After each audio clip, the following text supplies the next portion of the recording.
Welcome to the Recovery Daily Podcast. I'm your host, Rachel Abassi. I'm a grateful recovering alcoholic and stroke survivor.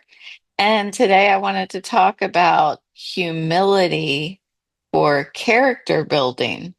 So every day, I do this every day. I go to my meetings every day, and I record my podcast every day, other than when I don't feel good or im- something important is going on, something that's a priority is going on.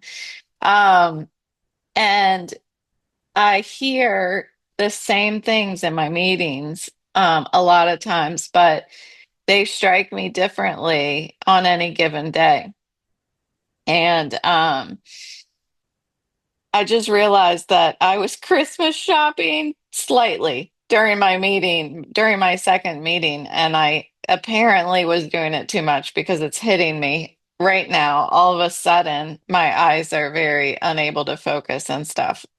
So yeah, side note, that I'm a squirrel, shiny coin type of person. But back to the topic. Humility for character building is what came across to me this morning. And we were talking about step 7, but when I typically listen to the literature about step 7, I'm looking at humility to remove character defects. And these are one and the same, but one comes across as there's something wrong with me, humility for character defect removal. And one comes across as a positive growth experience, which is humility for character building. And that's never come across to me before. So when I have been thinking about step 7 thus far, I've been thinking about, okay, so step 7 is asking God to remove our character defects. So since my faith was always a little like, I don't know, in flux, like not totally understanding my concept of my higher power. And I don't know that I still do. Somebody once said, uh, God as I don't understand him, because that's really true for me. I don't know that I'll really ever understand my concept, but because it's always been that way for me, and I'm comfortable with it being that way, because I really believe that faith is not something that we're certain of. Faith is something that we lean into regardless of the uncertainty, you know? Now I know there's a lot of people whose faith is certain, oh, I know who God is, and what he is and what he stands for, and my concept is factual, Well, mine isn't. I like to believe, I like to have faith, but it's always, I feel like, maybe I'm speaking prematurely, that my faith will always be the God of that I of not the God, not as I don't understand him. That's what it was. My God as I don't understand him. um, so because I've always been that way, when I got to step 7, when we have meetings about step 7, I have always felt like, okay, well, I don't know what to do here. I don't know what to do with step 7, because I'm asking him to remove my shortcomings, yet who is him for me? Do I have enough faith to ask, to think that he's going to remove anything from me? So I was thinking about this morning, what was the action in step 7 for me? If I had always been feeling this teetering concept, what was the action? And I concluded this morning, at least, that the action was another decision. The action was being ready to implement. The action was implementing this new way of life, praying for a new way of life. So when I'm asking him to remove my shortcomings, I'm actually praying for building my character, rebuilding my character from humility. And prior to this getting sober thing, prior to putting down the drink, when I was an active alcoholic, um, what was driving my behavior were these character defects.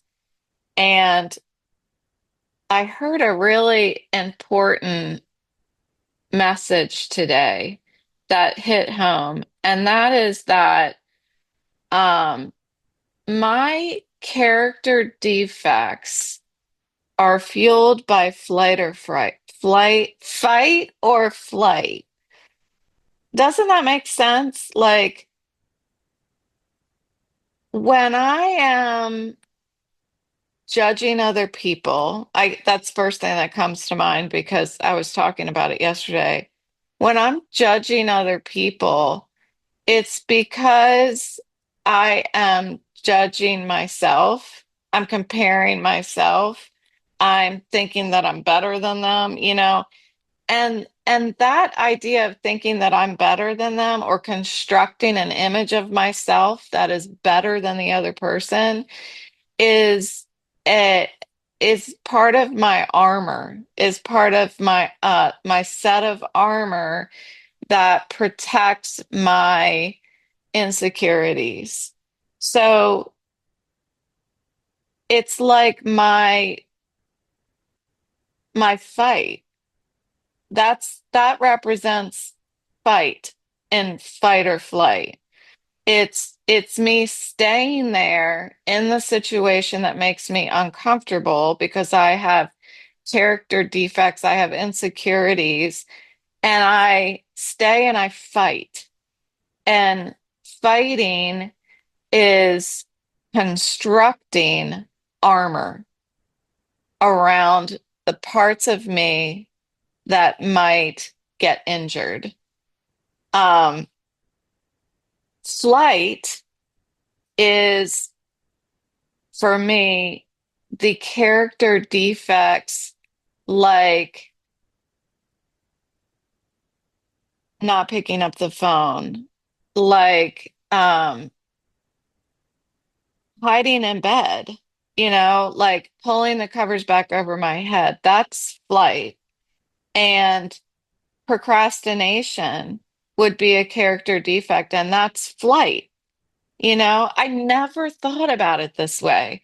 I never correlated each of my character defects with fight or flight. So try it. Um, these fight or flight reactions are addressing self-centered fear. And if I let humility, so if I push all of that aside and let humility drive my behavior, then I am practicing getting comfortable without fight or flight reaction.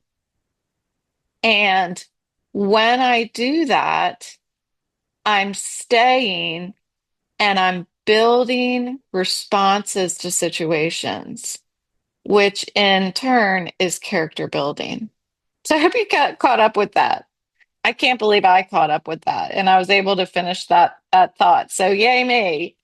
It's progress, progress. That means my brain is working this morning. That's why I record in the mornings. But as soon as I say that, I start losing my train of thought. So, yeah, my character defects are connected to fight or flight. That's that's really a profound realization for me this morning. I don't use profound very often, although I'm using it a lot more. So that doesn't mean that I'm overusing it. It means that I'm having a good week. So step 7, when we humbly ask him to remove our character defects, when I initially practiced it, I didn't really know what was happening. I didn't know what, like, I'm like, okay, I mean, I will you remove this stuff? You know, that was my prayer. Will you remove this stuff, God? I mean, I don't really know who you are yet, but can you remove this because I don't like it? Um, well, I did not believe that I was poof gonna be left with no character defect. I did not believe that. I still don't believe that. I'm human. What I believe is that when I was able to start shifting my mindset towards humility and away from my habits, the way that I habitually would react to situations, people, places, and things, when I was able to shift that, I could start applying the concept of step 7 in my life. So I always go back to when I was working because I feel like when we're working in our career, like that's where we spend most of our time. That's where we are interacting with other human beings the most. And we're challenged. We're all reaching our peaks and trying to reach goals, making mistakes. The work environment is just should I say a petri dish of character defects. That's what it is. And when I would go to work after being introduced to this concept and trying to, okay, I need to practice humility. I don't even know what that means. I got to look it up in the dictionary every day to make sure that, okay, that's what it means. Let me apply it today. So I would be in a situation where, you know, somebody challenged my self-image. Somebody made me feel less worthy, not because they purposely wanted me to feel less than, but because that's my fight or flight. That's my habitual reaction to when somebody does this or acts this way. So I would be in that situation and say to myself, oh, this is exactly one of those situations. This is one of those attitudes or behaviors, one of those character defects that I can change. So I was able to start identifying opportunities for growth. In other words, I was able to identify places where I can be humble and build my character, not remove my character defect necessarily, but I'm replacing it. I'm learning a new habit. And that is where character building is.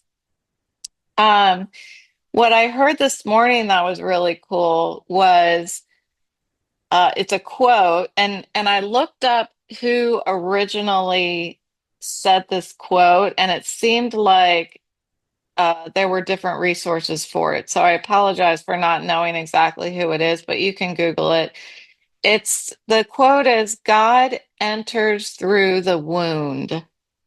God enters through the wound. And that's another way of saying like that growth is where the pain is. I think yesterday I said that the seed of growth is within the discomfort. that's where it begins to grow. And and what was challenging for me when I did step 7 is looking at my character defects, not to beat myself up, but to identify where I can get better. And that's hard, especially when you're coming off of drinking for 42 years straight. You know, it wasn't 42 years straight. I think I started when I was in middle school. So whatever, 12, so 32 years. Um, anyway, I was looking at this as, okay, where do I suck? You know, because when I first got sober, that's what I thought about myself. I thought, I'm not good at this. I suck at this. I can't live independently. I don't know how to do this life thing. I don't know how to do it. And my recovery program tells me how to do it. Um, I didn't know there was some sort of program out there that could help me understand and live more gently, um, to be kinder to myself, to not be a bitch to other people. You know, there's this program that allows me to start looking inward instead of outward. Another thing I heard this morning was something like, to look outward is to dream, and to look inward is to grow, I think it was. And that's that's what this program helps me to do. So if you might be challenged with this idea of character defects because it's making you feel like shit about yourself, look at it as humility for character building rather than humility of to remove character defects. And it's just maybe a gentler way, a more positive direction, a more positive mindset, to heal and get better and live better. So that's what I have today. I feel like that was short, but short and sweet is good. I think, I don't know. I like to mumble, and maybe I should just take the next 20 minutes and just mumble. No, I won't do that to you. Thank you for listening, and I'll talk to you tomorrow.